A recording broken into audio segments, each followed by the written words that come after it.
추수감사절을 맞이해서 이 자리에 함께하는, 그리고 영상을 통하여 예배에 참여하는 모든 주의 백성들에게 하나님의 놀라우신 은혜가 항상 충만하기를 예수의 이름으로 축원합니다.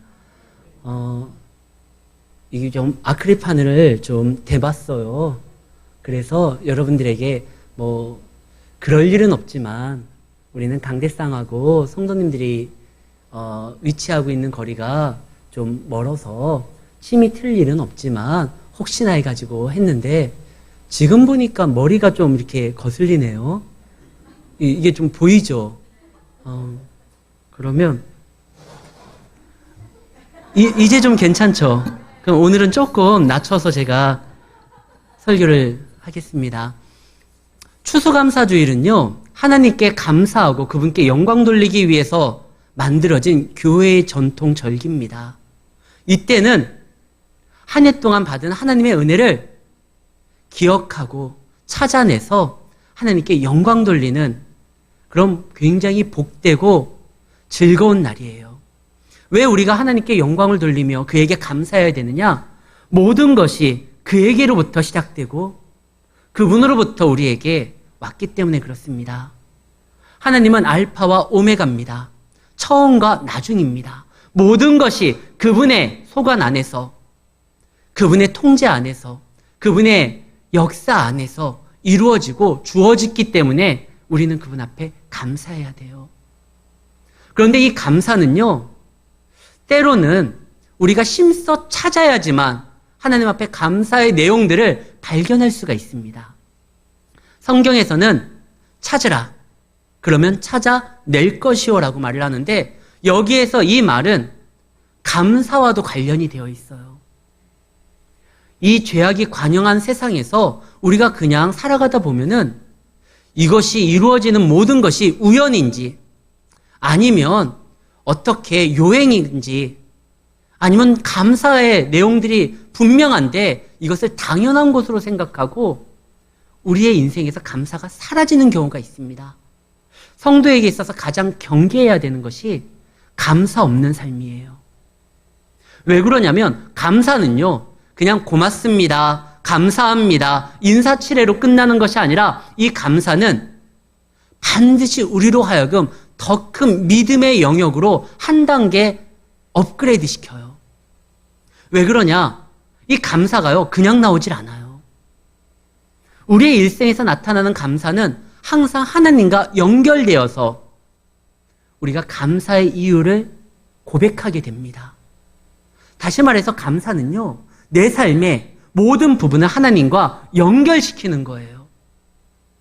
연결시킬 때만 비로소 의미가 있고, 비로소 그거에 대해서 어떠한 가치를 발견하고 하나님 앞에 감히 감사하다라고 고백하며 그분의 더 큰 은혜를 사모하는 길로 나아갈 수가 있기 때문에 그렇습니다.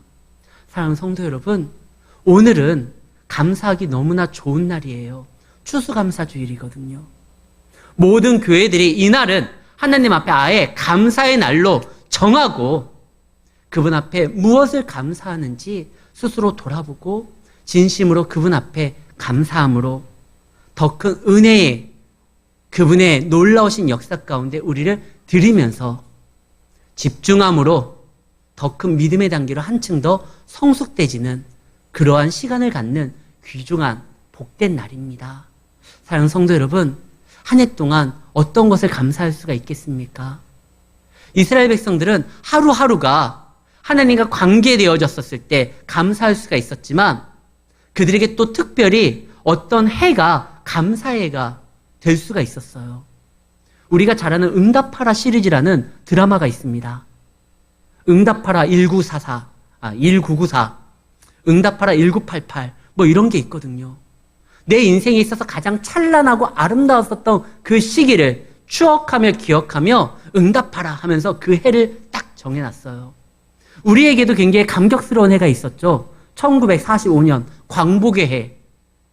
그리고 모든 우리 민족들이, 우리 백성들이 대한민국이라는 그 이름을 자랑스럽게 여기며 모두 다 같이 외쳤었던 2002년 그 해 다 기억을 할 겁니다. 이스라엘 백성들에게도 특별한 해가 있었어요. 희년이 그래요. 그들에게 주어지는 이 희년은 모든 것이 자유함을 누리고, 그리고 그동안 자신들의 얽매였던 많은 것들이 다시 리셋돼서 하나님 안에서 새롭게 시작하는 자유의 해, 축복의 해예요. 그런데 이 특별난, 이 희년은 49년이 되어야지만 50년째 될 때 이루어집니다. 기간이 너무 길어요. 그들의 평생에 한 번 있을까 말까예요. 그런데 이 날이 50년마다 돌아오는 것이 아니라 매년마다 돌아오도록 예수님께서 그 신년을 날마다 우리가 접하는 하루하루의 그 해로 만들어져 버렸어요. 성경에 보면은요, 누가복음 4장 19절 말씀, 예수님이 오셔가지고 은혜의 해를 선포합니다. 주의 은혜의 해를 전파하게 하려 하심이라 하였더라. 예수님이 이 땅에 오셔가지고요, 회개하라, 천국이 가까웠다, 이 말만 한 것이 아니라 그들에게 은혜의 해를 가지고 왔어요.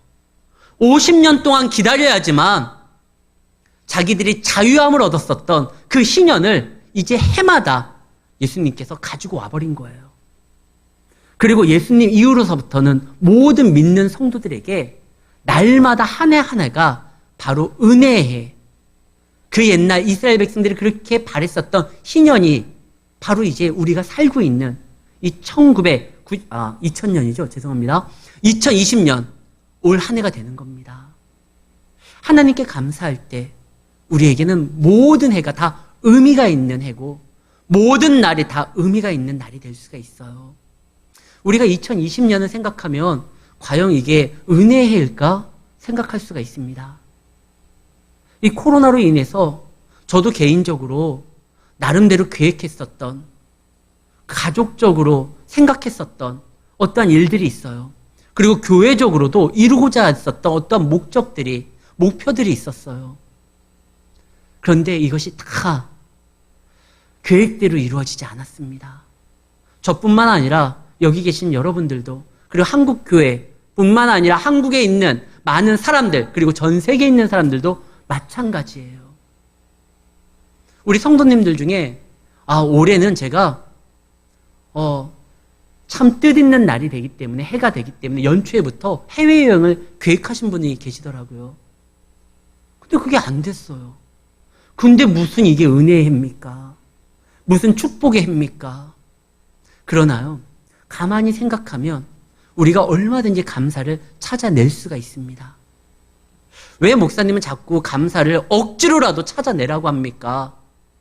하나님은요, 억지로 감사의 내용을 발견해서 엎드려 절받기식으로 본인이 칭송받기를 원하는 그런 분 아니에요. 왜 우리에게 감사를 찾아내고 그 찾아낸 감사의 내용으로 하나님께 영광을 돌리라고 하냐면, 감사는요, 반드시 더 큰 믿음으로 나아갈 수 있도록 우리를 인도해줘요. 그리고 그 믿음이 우리를 살릴 수 있기 때문에 하나님은요, 너희가 범사에 감사하고 어떻게 해서든지 감사의 내용들을 만들어내라는 겁니다. 그것은 우리로 하여금 더 큰 은혜의 자리로 나아갈 수 있도록 인도해 주시는 믿음을 갖게 만들기 때문에 그렇다는 거죠. 누가복음 17장에 보면은요, 10명의 문둥병자, 지금은 한센병이라고 말을 하는데, 이 10명의 한센병자가 예수님 앞에 간구합니다. 예수님이요, 우리를 불쌍히 여기사 다윗의 자손이요, 우리를 치유해달라고 소리 높여 외칩니다. 많은 사람들이 그들의 입을 막습니다. 조용해라, 감히. 질병이 있는 너희가 무슨 예수님의 발걸음을 멈추느냐. 막 꾸짖는데 그들은 더욱더 소리를 높여 예수님 앞에 간구합니다. 우리를 불쌍히 여겨주십시오. 그때 예수님이 그들의 간절함을 듣고 용서해줘요. 너의 죄가 사해질 뿐만 아니라 이제 너희가 치유받을 것이다. 지금 많은 사람들이 예수님 앞에 부르짖는 그들을 꾸짖는데 예수님, 아니 괜찮아, 꾸짖지 마, 괜찮아, 내가 너희를 용서할게, 그리고 너희를 치유할게. 정말 그들이요, 치유함을 갖습니다. 그 자리에서 바로 받는 것이 아니라 문둥병, 한센병에 대한 나았다라는 것은 이때 당시에 질병관리본부는 어디에서 감당하고 있었느냐? 제사장이 감당하고 있었어요. 제사장한테 가서 그가 깨끗했다라는 것을 인정받아야지만 그가 일상으로 돌아올 수 있는 겁니다. 자, 이제 너희들 제사장한테 가라. 그들이 가는 도중에 병이 치유됩니다. 그동안 하고 싶었던 많은 것들을 이 병 때문에 하지 못했는데 이때 당시에 한센병은요, 무리에서 쫓겨나게 되어 있어요. 신명기 12장에 보면 모세의 누이 미리암도 문둥병에 한센병에 걸린 적이 있습니다. 그때 아무리 모세의 누이라 할지라도 집 밖으로 쫓겨나게 되어 있어요. 이 10명의 사람들은 그동안 정상적인 생활을 하지를 못한 거예요. 무리 가운데 쫓겨나고 시집가고 장가가는 건 아예 꿈에조차 생각할 수도 없고 그냥 일상적인 생활조차도 감당하지 못하고 참여하지 못했는데 병이 난 거예요. 너무나 기쁜 나머지 자신들이 가장 하고 싶은 것들을 하기 위해서 다 갑니다. 근데 딱 한 명만 예수님께 돌아오죠. 그리고 자기가 감사해야 될 대상을 찾아서 그분에게 감사를 표합니다. 그때 예수님이 17장 19절 말씀에 이렇게 말을 합니다. 그에게 이르되 일어나 가라. 내 믿음이 너를 구원하였느니라. 감사했을 때 치유해서 그는 구원함에 이르게 됩니다. 감사를 하게 되면은요, 믿음이 생기는 거고 그 믿음이 결국 우리로 하여금 더 큰 은혜의 자리로 그 발걸음을 인도하게 된다는 거예요. 올 한 해 팬데믹으로 인해서 질병의 대유행으로 인해서 많은 사람들이 어려웠는데 어찌 보면 우리가 그동안 당연하게 느끼고 이것이 정말 감사의 내용일까 생각했던 것들이 사실은 하나님의 은혜였음을 깨닫게 되는 시간이 되었잖아요. 우리는 주일이 되면 그냥 교회에 나오는 것이 당연한 거였어요. 그런데 현장에서 예배드리는 것이 얼마나 감사할 일이고 소중한 일이고 하나님의 은혜인지 이제 절실하게 느끼잖아요. 그동안 한국 교회가요, 많은 것을 가졌지만 사실 본질에 대해서 집중하지 못했던 적이 많았습니다. 한국 교회는 굉장히 바빠요. 큰 교회들은요, 무슨 훈련이다, 프로그램이다 하는 것이 굉장히 많아요. 목사님이 말씀과 사역에만 집중할 수 없이 너무나 벌려진 일들이 많아요. 목사님들 중에 바쁘지 않은 사람이 없어요. 성도들 중에 교회를 한다고 하면 바쁘지 않은 사람들이 없어요. 항상 바쁘고 힘이 들어요. 그런데 가만히 생각해 보니까 우리가 본질을 놓치고 다른 곳에 너무나 힘을 많이 쓰고 그러다 보니까 분명히 교회 일은 감당을 하지만 지치고 마음의 여유가 사라지진 않았습니까? 성경에 보면은요, 예수님이 굉장히 사랑했었던 남매가 있습니다. 바로 나사로, 마르다, 마리아의 남매예요. 예수님이 그들을 얼마나 사랑했는지 항상 지날 때마다 그 집에 거하고 유숙을 합니다. 그리고 이 마르다, 마리아는 예수님 앞에 너무나 감사한 게 그의 오라비 나사로를 살려줬거든요.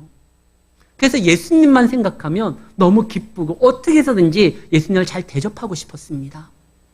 예수님이 이제 온 거예요. 그러니까 마르다가 예수님에게 귀한 음식을 대접하려고 합니다. 지금은요, 여행길이 즐거워요. 휴게실 음식도 괜찮고 가는 곳마다 맛집들이 있어서 거기에서 그 여행 도중에도 즐거움을 느낄 수 있는 많은 장치들이 있어요. 그러나 고대근동 아시아 때 예수님 당시에 이때는요, 휴게소도 없고 맛집도 없어요. 그리고 수많은 위험에 노출이 되어 있습니다. 그런 가운데 예수님이 지금 자기 집을 찾아왔어요. 그러니까 마르다가 내가 솜씨를 발휘해서 가장 맛난 것으로서 예수님을 대접하겠다. 그래서 막 음식을 준비하는 거예요. 근데 그날따라 음식을 준비하는데 자기 마음대로 뜻대로 되지를 않아요. 손이 바쁜데 아니 자기 동생 마리아는 예수님 밑에서 발 아래에서 예수님의 말씀을 듣고 좋아하는 거예요. 저 철딱선이 없는 저 녀석. 지금 음식을 준비해야 되는데 지금 뭐하고 있는지. 마르다가 예수님한테 말을 합니다. 예수님, 제 누이 동생 좀 혼내주세요. 제 말은 안 들으니까 예수님이 좀 혼내주세요. 지금 예수님한테 대접할 음식을 준비해야 되는데 저러고 있습니다. 그때 예수님이 뭐라고 하죠? 마르다야, 네가 많은 일에 분주해서 마음을 뺏겨서 지금 그러지만 이 마리아는 가장 좋은 것을 선택했고 이것을 결코 뺏기지 않을 것이다. 예수님이 가장 원하는 거는요, 자기의 말을 듣고 그 말을 마음에 새기고 지키는 거예요. 한 번은 예수님이 말씀을 증거할 때 많은 사람들이 이런 말을 해요. 예수님, 당신의 엄마와 당신의 형제들이 왔습니다. 마리아와 그의 형제들이 왔거든요. 그때 예수님이 하셨던 말씀이 뭐죠? 누가 내 형제고 내 자매냐? 내 말을 듣고 그 말을 지키는 자가 내 형제고 내 자매다. 예수님이 정말 원하는 것은 그 말을 듣는 거예요. 지키는 거예요. 그럼 마르다는 잘못한 거냐? 아니에요. 마르다도 좋은 일을 한 거예요. 예수님을 이렇게 식사를 대접하려고 나름대로 열심히 한 거, 그건 좋은 일이에요. 그러나 그 일 때문에 정말 예수님이 원하시고 예수님의 마음을 즐겁게 하는, 예수님의 말씀을 듣는 그 자리를 벗어나서 좋은 일을 하려고 하니까 그의 마음에 여유가 사라지고 예수님이 왔음에도 큰 기쁨을 누려야 될 그 현장에서 오히려 동생을 나무라고 미워하는 그런 행동을 한 겁니다. 사랑하는 성도 여러분, 주를 위해서 봉사하는 건 너무나 중요해요. 그러나 가장 먼저 해야 될 일은 주의 말씀 안에 거하고 주의 말씀을 듣고 지키는 이 일이 가장 중요한 겁니다. 그동안 한국교회나 목회자들이나 성도들이요, 교회 일에 너무나 바빴어요. 그러나 본질을 놓치고 있지 않았을까? 이 코로나로 인하여 예배의 중요성과 예배로 인하여 하나님을 만나는 그 시간이 얼마나 감사한지를 다시 한번 깨닫고, 이제 한국교회가요, 많이 병들었는데 이제는 다시 살아날 것 같아요. 예배 회복을 위해서 나름대로 무장하고 노력하고 집중하니까 이제 제대로 되는 것 같아요. 이 또한 감사한 거예요. 우리가 하나님 앞에 감사할 수 있는 거는요, 내 시선으로 내 상황으로만 보니까 때로는 그것을 감사하지 않는, 그냥 넘어가는 경우가 있는데 하나님과 연결시키면 모든 게 감사할 수가 있습니다. 우리가 너무나 잘 아는 예화 있잖아요. 소련의 유인 우주선을 통해 가지고 우주인이 우주로 날아갔는데 그가 거기에서 보니까 공산주의자들은 유물론자들이잖아요. 그들은 하나님을 인정하지 않습니다. 내가 우주에 올라가 보니까 천국도 없고 하나님도 없고 아무것도 없더라. 그러나 미국의 유인선이 우주인을 쏘아 올렸을 때 그가 했던 말, 하나님이 창조한 이 세상 얼마나 아름다운지, 온 우주 만물이 하나님의 그 창조의 신비를 드러내는구나. 믿음이 있으면은요, 보는 게 달라요. 똑같은 상황을 봐도 해석이 달라요. 아까 그 소련의 그 사람은 하나님이 없다니까 하나님 없는 삶을 살아가는 거예요. 그러나 그곳에서도 믿음으로써 하나님의 창조문을 보고 하나님이 살아계심을 느꼈던 그는요, 하나님 있는 삶을 살아가기 때문에 그의 인생을 혼자 사는 것이 아니라, 혼자 짊어지고 감당하고 책임지는 삶이 아니라 주님이 함께하고 주님이 책임지는 삶을 그는 살아갈 수 있다는 것이죠. 사랑하는 성도 여러분, 믿음의 눈으로서 여러분들에게 허락된 하나님의 놀라우신 은혜를 감사의 내용으로 찾기를 바랍니다. 그리고 그 감사의 내용을 찾았을 때 여러분들의 믿음이 한층 더 성숙되어지며 그 믿음이 여러분들을 더 큰 은혜의 자리로 이끈다라는 사실을 기억하고 하나님 안에서 감사의 삶을 이어가는 성도님들이 되시기를 예수의 이름으로 축원합니다.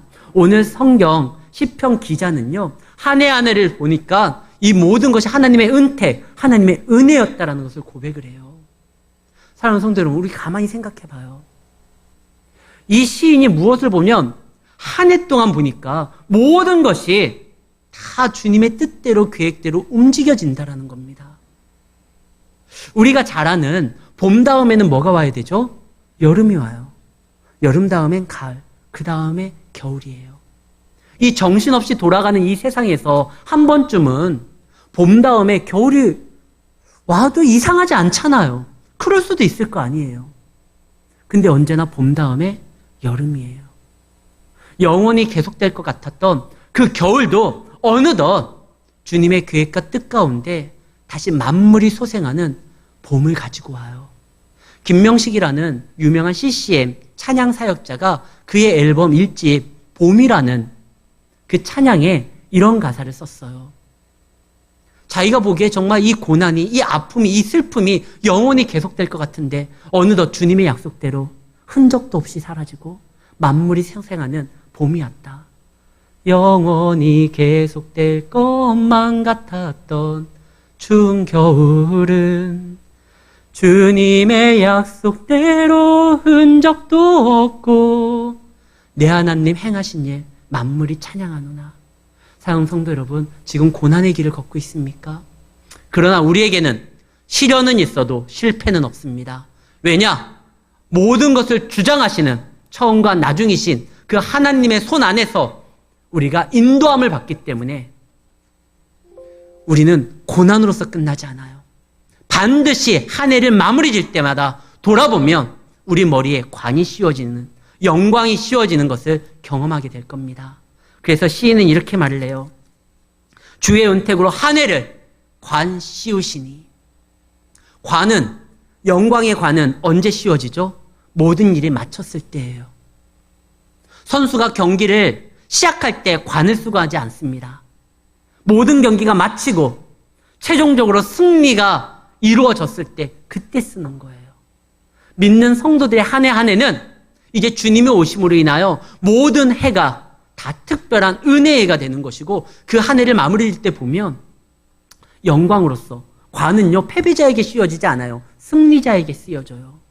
고난도 있고 시련도 있었지만 그것이 실패가 아닌 하나님의 영광으로서 규절되고 완성된다라는 그 사실을 기억하셔야 됩니다. 하나님은 우리에게 고난을 때로는 허락할 때가 있어요. 왜 고난을 허락할까? 우리는 이해하지 못하지만 하나님은요, 우리와 더 많은 것을, 더 귀한 것을, 더 값진 것을 함께 나누기를 원합니다.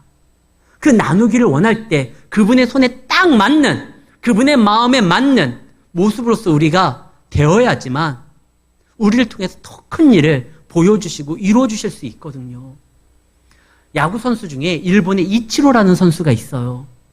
그 선수가 다른 건 몰라도 야구에 관해서는 천재예요. 일본에서 그 일본 리그에서 뛰다가 너무나 잘해가지고 메이저리그로 갑니다. 그리고 메이저리그 타자가 이룰 수 있는 홈런 빼고 모든 기록을 이 이치로가 다 깨요. 최다 안타 이치로가 세웠어요.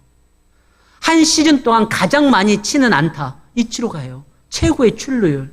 정말 야구 센스는 굉장히 뛰어나요. 근데 이 사람이 그 야구 센스도 있지만 노력파예요.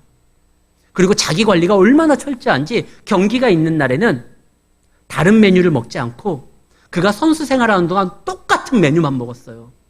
혹시 다른 음식을 먹다가 배탈이 나면 경기에 영향을 줄까 봐 이렇게 철저하게 자기 관리가 대단한 사람입니다. 근데 그가요, 그 야구 방망이를 이렇게 타자니까 야구 방망이를 놓고 그 타자로서 경기에 임하잖아요. 아무 방망이나 쓰지 않아요. 일본의 그 방망이를 만드는 장인의 작품만 특별 주문 제작해서 그것만 사용합니다. 이치로 정도면 다른 배트를 가지고도 얼마든지 웬만한 안타는 기록할 거예요. 실력을 낼 겁니다.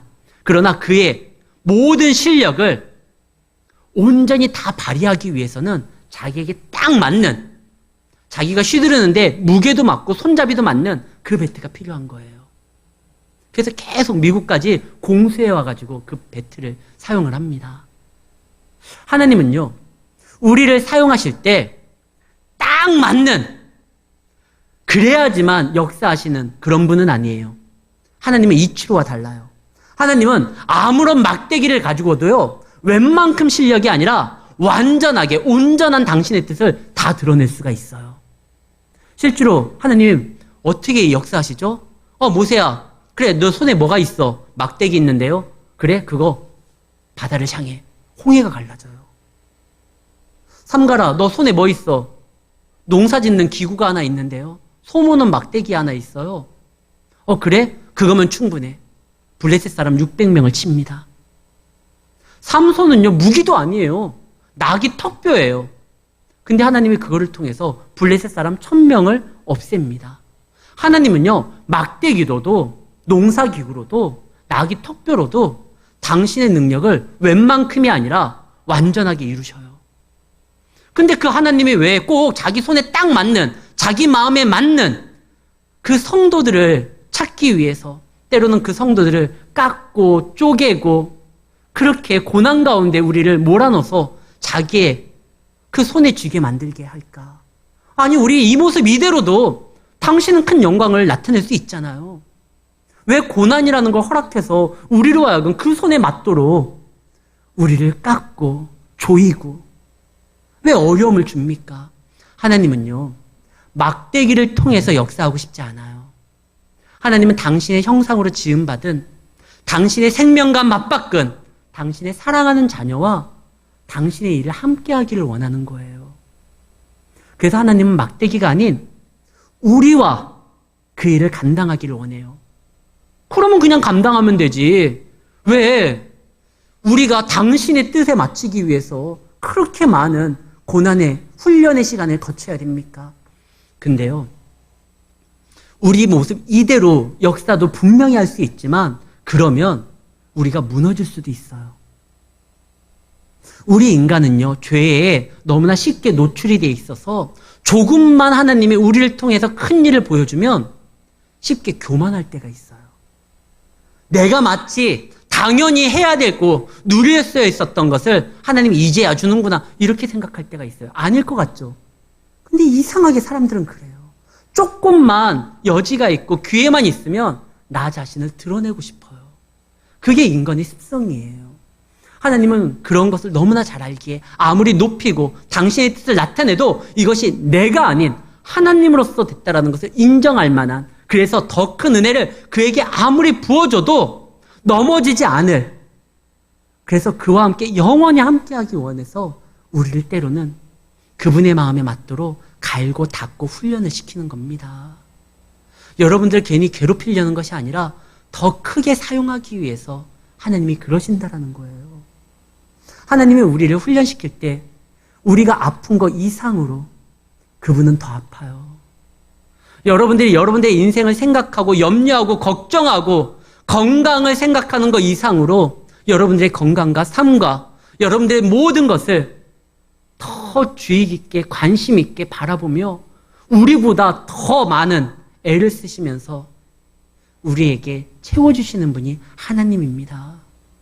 지금 그 하나님이요, 우리의 마음에, 당신의 마음에 맞는 그런 사람을 찾고 있어요. 성경에 보면 가장 위대한 왕이 바로 다윗 아닙니까? 예수님조차도 다윗의 자손으로 오지 않습니까? 그 다윗에 대한 성경의 평가는 이는 내 마음에 합한 자라. 지금 성경에서는 뭐라고 표현됐냐면 사도행전 13장에 22절, 그는 내 마음에 맞는 자라는 거예요. 다윗은 내 마음에 맞는 자다. 다윗이 내 마음에 딱 맞으니까 다윗을 통해서 그동안 하나님께서 정말 이 땅에 부어주시고자 하는 놀라운 축복을 다윗을 통해서 막 이루어주잖아요. 우리도 마찬가지입니다. 고난은 우리로 하여금 좌절케 하는 것이 아니라 더욱더 믿음으로써 나아가게 하고 그로 인하여 더 큰 은혜의 바다로 뛰어들게 만듭니다. 단 우리가 고난을 당할 때 이거 하나만큼은 조심해야 돼요. 우리가 방향을 잃지 않도록 하나님만 바라보고 내 사역이 무엇이고 내가 해야 될 것이 무엇인지 그거에 집중하도록 우리가 정신 차려야 됩니다. 그리고 내 사역이 무엇인지 집중하는 가장 좋은 방법이 뭐냐? 그게 감사예요. 감사할 때 하나님과 연결시키니까 감사할 때 우리는 방향을 잃지 않아요. 하나님과 연결되니까요. 하나님이 뭐라고 하셨죠? 나는 곧 길이요 진리요 생명이니 주의 말씀은 내 발의 길이요 내 등의 빛이니이다. 내 길의 빛이니이다. 주님을 바라보면요 헤매지를 않을 수가 있는 거예요. 지금 예수님의 제자들이요 그 풍랑 가운데 있었던 그런 사건이 한 번 있습니다. 풍랑이 막 몰아치고 난리를 치는데 예수님은 배에서 자고 있어요. 주무시고 있어요. 근데 제자들은 주무시는 예수님을 바라보고 어이없어요. 우리는 다 죽게 됐는데 왜 예수님은 주무시느냐? 예수님이 깨지 않고 주무셨다라는 건 그거 큰 문제 아니라는 거예요. 정말 큰 문제였으면 예수님이 제자들이 부르기도 전에 먼저 깨서 그 문제를 다 해결할 겁니다. 근데 야, 풍랑 있는 거 그거 아무것도 아니야. 그러니까 예수님이 주무시고 있는 거예요. 지금 문제만 보고 제자들이 이제 죽게 되었다, 다 큰일 났다, 난리를 칩니다. 근데 그 문제를 해결하고 자신들에게 답을 줄 수 있는 예수님이 그 배에 있어요. 정말 무섭고 어려워도 그들이 해야 될 사명을 생각하고 그것이 감당이 안 되면 예수님한테 물어보면 돼요. 예수님, 어떻게 할까요? 저 풍랑이 일어나고 있는데. 아, 그래? 괜찮아. 믿는 자에겐 그 어떤 어려움도 없어. 괜찮아. 예수님이 그 말씀 해줄 거예요. 근데 예수님이 막 흔들면서 제자들이 우리가 다 죽게 됐습니다. 어떻게 합니까? 그때 예수님이 뭐라고 합니까? 이 믿음이 없는 녀석들아. 갑자기 그 말을 해요. 믿음에 대해서 얘기를 해요.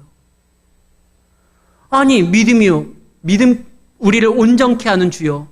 믿음의 주님이신 그 예수님이 그 배 안에 있고 그분이 아직 움직이지 않으면 그분이 안 움직이셔도 될 정도로 지금 이거는 문제가 아니라는 거예요. 근데 제자들이요. 자신들이 사명을 생각하면 그래, 주님이 나를 부를 때 어부가 되게 하겠다. 사람을 낚는 어부가 되겠다. 아직 시작도 안 했는데 그들이 죽겠습니까?